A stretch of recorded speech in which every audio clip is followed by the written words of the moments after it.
এই আর্য তার অপর্ণার কাছে ফিরবেই।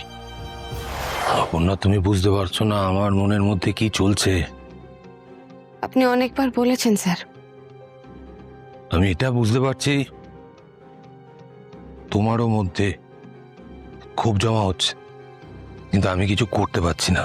স্যার, আমি আমার মতন করে সামলে নেব।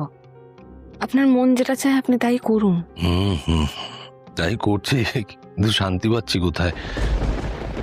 তো একটা কথা বলে রাখি, সমস্যা কিন্তু এখানেই শেষ নয়, সমস্যা আরো আসবে। যাই হয়ে যাক না কেন, এই আর্য তার অপর্ণার কাছে ফিরবেই। আর এটাই সত্যি, আর্য তার শঙ্কর তার অপর্ণার কাছে ফিরবে।